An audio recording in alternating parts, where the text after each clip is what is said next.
My boyfriend keeps mooching off of me while I am disabled and working. What should I do? I and my boyfriend live together in a small one-bedroom apartment. I have multiple sclerosis, and have a job with a big banking corp. He works for a supermarket. I go to college, he has no interest in it for himself. He is also severely dyslexic, does not have his GED or license, and I have to drive him everywhere. I have kept my job for the last 4 months, and I don't plan on leaving. He has had 2 jobs in the last 4 months, and he just said he might quit this one because the AC is broken and he gets headaches. My family does not like him. They say he has no drive. He would be homeless without me. He has anger issues, and constantly says that nobody understand him except me. He said that if we ended things, he was done. I think he means he would kill himself, but I'm not sure. He lives in his dreams, plays his video games, which I bought him the newest console with my tax returns for his birthday, and he does nothing else. He barely even spends time with me because he wants to hang out with his friends, which are all online. I have tried to push him to make friends at work, but he chooses not to. He only meets people through me. I do not know what to do. I'm only getting sicker, and my income is what is keeping us afloat. What should I do? I'm at a loss here. Update: so, some people in the comments don't understand that I do want help. I should have worded it as how. I let him know where I stood, and it broke me apart to say it. He was trying so damn hard to win me back, and I'm trying to stand my ground on the issue. But I'm finding it more and more difficult to do so because of how I have taken care of him. Love is a powerful thing, especially when you've been abused in the past physically. Final edit: I ended it with him. I didn't want it to come to this, but I ended it. I'm giving him time to figure out what to do, but I'm done. I know that this is not good for either of us. So, I did what I had to do.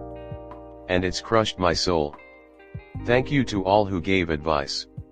Comment: why are you at 22 taking care of a 30-year-old man who should be taking care of you? That's the big question here. Know your worth. And I assure you wholeheartedly, that your worth is not being a caregiver of someone who brings you down and expects you to carry him through life.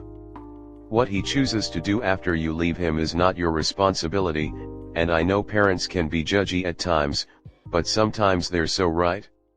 Your motivation is inspiring. Please don't let him dull your spark. You need to learn now that loving someone is not enough. You can love people who use you, who don't treat you well, you take advantage of you. You loving him does not make him good or respectful or decent. Anger issues is what people say when someone is abusive. You have an abusive older partner who mooches off you. He is not going to change, you are not going to fix him.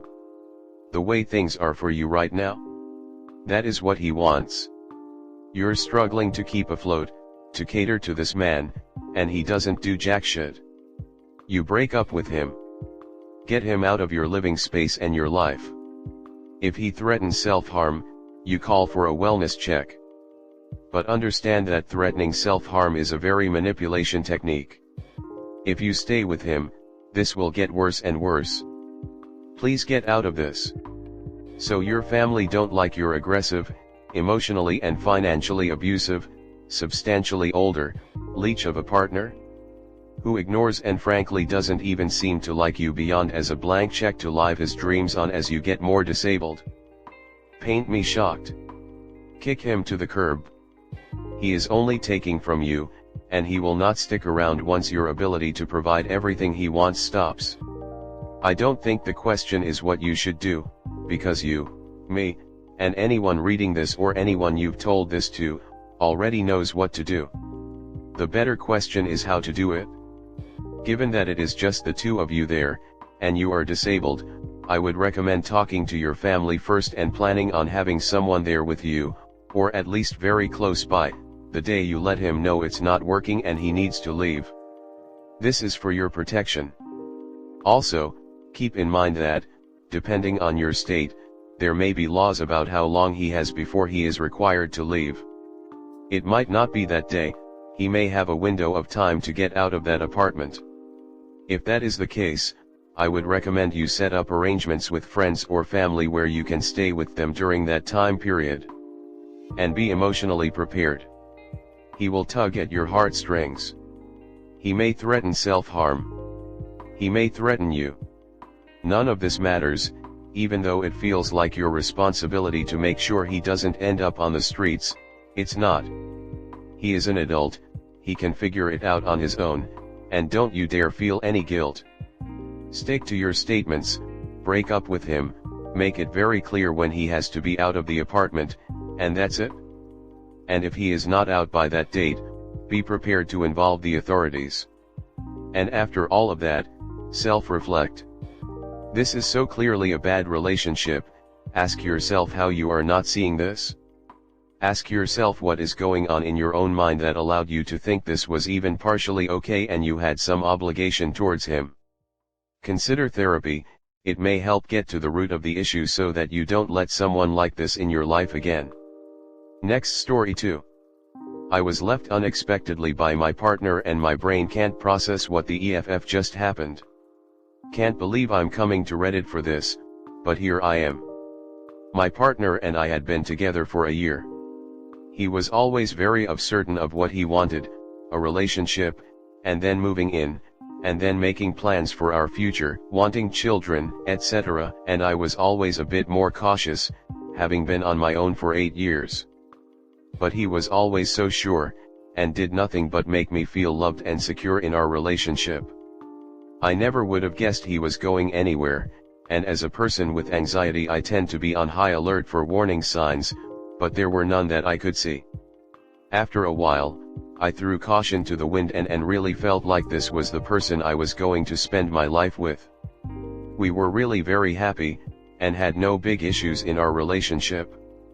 We've lived together for about 7 months. At the end of June we came back from an overseas holiday, and his 10-year-old dog/best friend, passed away the day of our return. It was a really awful and difficult time. But a couple of weeks later he started a uni degree, and he was happier than I'd ever seen him. We decided that next year we were going to try for a baby, something he seemed overjoyed about. About a week after that, he came home and completely out of the blue said, "I don't want to be in this relationship anymore, I want to live in my van." He's adamant he's not seeing anyone else and not interested in doing that at all.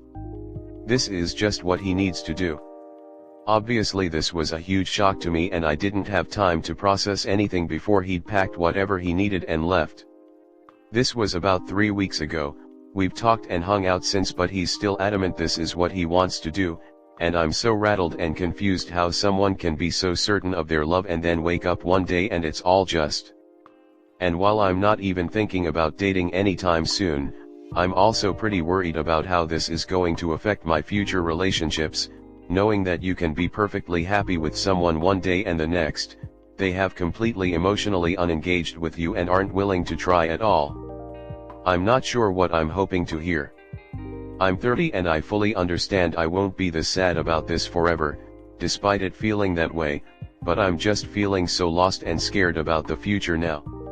Is this going to me up and give me trust issues forever? If you've gone through this, how did you heal and get past it? Comment. I'm so sorry you are going through this. It's an absolute emotional gut punch when something like this happens. Makes you feel like you've just been suddenly ejected into space and there's nothing you can grab onto. When it comes to your question about if anyone has been through something similar, yes I have, as I suspect sadly a lot of people have, and the only way I could deal with it, and this is such a cliche I know, I'm sorry, but it was the only thing that helped, was time. Time to recover.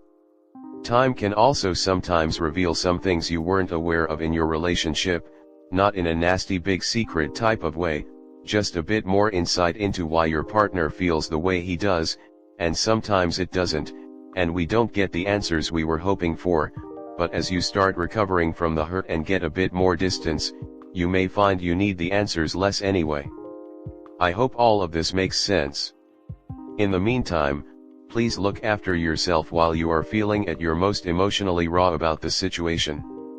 Watch out for people who love bomb. Also, people that are very sure of themselves are often very flighty with their opinions, and are very sure about whatever is next, even if it's the opposite. You ran into his pattern. It may feel personal, but it's not. His life will always be about doing this thing very intensely, then stopping and doing something else very intensely. That is an absolute mind. You poor Lovine. I've had my future pulled out from under me like that too, and it's absolutely horrendous. And it's gonna suck for a long time. You need to allow for that.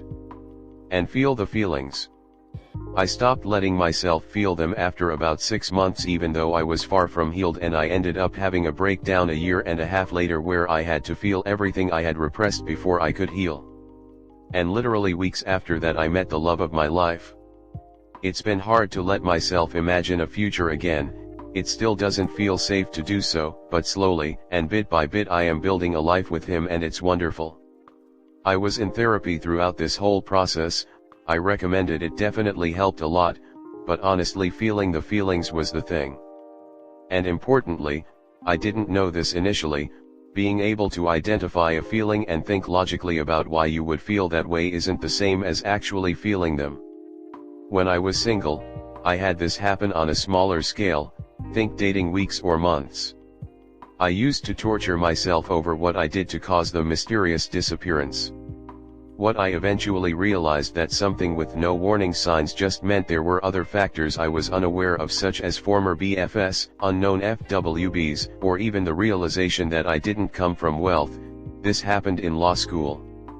So while I didn't completely let myself off the hook, I did stop overanalyzing and obsessing how I blew it. In this instance, allow yourself time and space to grieve the loss of the relationship, but please spare yourself the blame for somehow causing this extreme behavior. He fundamentally changed his life and you're not the cause of that.